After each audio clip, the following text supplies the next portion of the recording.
sus talentos. Hay por ahí también un problema. Viste que se habló mal mucho de la meritocracia. ¿Vos qué pensás de eso? No, bueno, es fundamental. Digamos, es fundamental el esfuerzo, el estudio, la profesionalidad. Es una cosa básica de la vida. Si no, nunca te capacitás, no sos capaz de... ¿Y por qué te parece que se convirtió en mala palabra para la política? Porque en los últimos tiempos, cuando se habló de meritocracia, claro, siempre se dice, estarás de acuerdo, siempre que partamos de un pie de igualdad, de un piso de igualdad, ¿no? Porque si no, claro, el que nació en cuna rica tiene muchas más posibilidades de desarrollarse que alguien que nació en cuna pobre, ¿no? Nuevamente, eso depende de que si vos tenés un país que da oportunidades, porque la educación es accesible a la población, donde hay trabajo, entonces hay distintas carreras, luego hay posibilidad de desarrollar lo que has aprendido en la universidad, etcétera, etcétera, derrama. Pero ya no estás hablando de la Argentina actual, por lo menos. En algún momento pudo haber sido eso que vos decís, la Argentina, pero la Argentina ya está muy lejos de ser eso que vos decís, ¿no? Bueno, siempre volvemos a lo mismo, ¿viste? Si vos entras en un círculo vicioso, los problemas ya son endémicos en general, ¿no es cierto? Entonces hay que dar vuelta a la cosa, hay que transformar la visión completamente distinto, salirse del charquito, ¿viste? Pensar más en grande. Vos hablás, que me parece un concepto interesante, y explícalo, de la curva de aprendizaje. ¿Qué es la curva de aprendizaje y cómo usarla bien?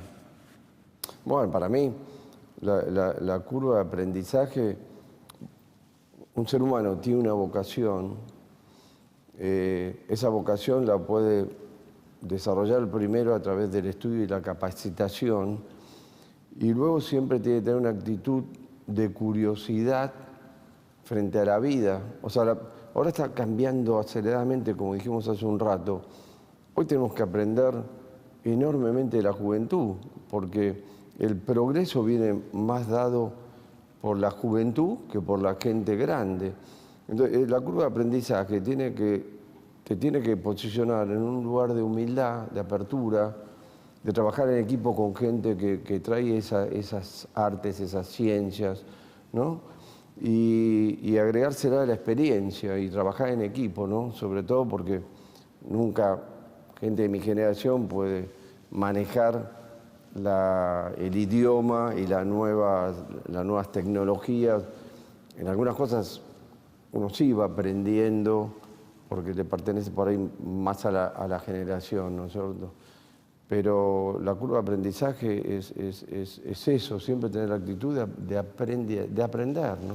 ¿Qué mejora el arte a una sociedad y a sus dirigentes? ¿Y por qué los dirigentes argentinos tienen tan poca empatía, por lo menos pública, por la cultura y por el arte en particular? Bueno, el arte es la expresión del hombre, es una forma a través de la cual el hombre se expresa, ¿no es cierto? No siempre va ligado exclusivamente a la estética, a lo bello, ¿no?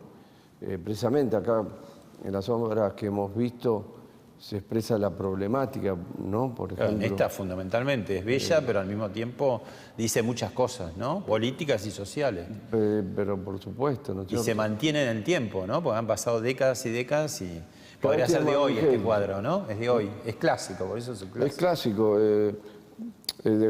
Otra vez te voy a mostrar la obra de Berni, que se llama La Gran Tentación, que es del 60. Berni fue un genio porque después de 30 años sigue teniendo vigencia, que es como una villa, la verdad, donde hay una mujer, un cartel de publicidad que está del otro lado, la ciudad rica, una rubia muy linda, y en la mano tiene un automóvil americano, y se llama La Gran Tentación, de esa gente que de ninguna manera podría comprar, ¿no? Entonces, una crítica a la sociedad de consumo y la desigualdad, ¿entendés?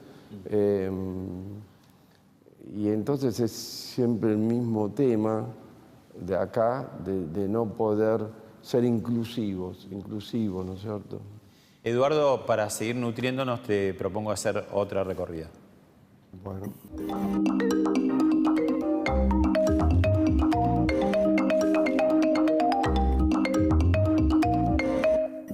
A pesar de lo turbulento del siglo XX, con 2 guerras mundiales, el periodo entre guerras fue muy rico culturalmente, ¿no? Plásticamente también, ¿no? Por ejemplo, acá, ¿qué tenemos?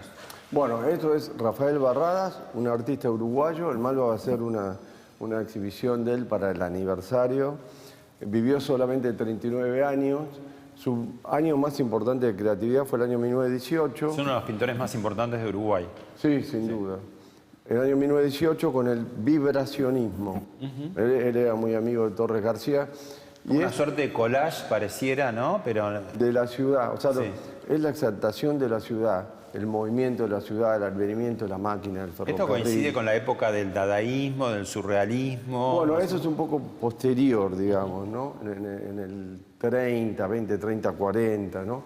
Esto más bien viene del cubismo, futurismo italiano, vibracionismo en este caso. Que desarma un poco la figura que era del Renacimiento, después el naturalismo, las distintas versiones que eran más lineales, ¿no? Acá se desarma un poco la figura. Claro, acá se empieza a desarmar la figura de una manera geométrica, pero acá también hay formas orgánicas, ¿no? Pero reconoces elementos, sí, claro. Lo que es interesante es que en este momento la ciudad era como el boom, ¿no es cierto? Era la aclamación, las grandes ciudades, el homenaje, ¿no? El la futuro, ciudad, ¿no?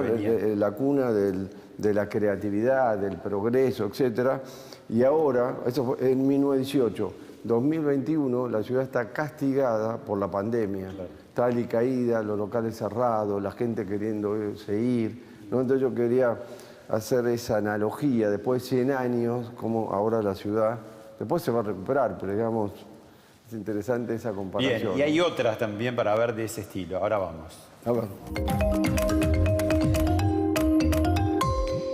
Hace un rato vimos el Frida Kahlo, ahora estamos Diego Rivera, ¿no? ¿Y qué nos muestra en este caso? Bueno, este es el primer periodo de Diego Rivera. Es una obra del año 1915, el periodo cubista, donde él hace un retrato de un gran modernista español, ¿no es cierto? Y lo está retratando de una manera cubista, pero con elementos surrealistas, ¿no es cierto? Ramón de la Serna, ¿no? que era un gran avanzado de todo el movimiento, una persona muy elocuente, muy efusiva, que Diego admiraba. Este retrato raja la tierra, ¿no? Porque es una obra cubista espectacular también. Y un poco tiene que ver con esto que nos contabas de Barradas, ¿no? Las ciudades, la amistad, la confraternidad entre intelectuales, ¿no? Ese intercambio que fue muy intenso en esa época. Exactamente, ¿no? Que tenía lugares en los grandes, en los bares, ¿no? Estaba Madrid o Barcelona, no sé dónde estaba. Sí, esto en Madrid, ¿no es cierto? Y acá están todos los elementos es como una biografía de Ramón de la Serna, ¿no es cierto? Que coleccionaba armas, bueno, son detalles pero no es el cubismo ortodoxo de Picasso. Es como más blanda, ¿no? Y tiene colores muy amigables también. Claro, colores mucho más fuertes, elementos orgánicos, ¿no? Curvos, ¿no? O sea, ya se va un poquito de ese formato ya más estructurado y estamos hablando del año 15. Esto también es una gran obra de Malva, ¿no?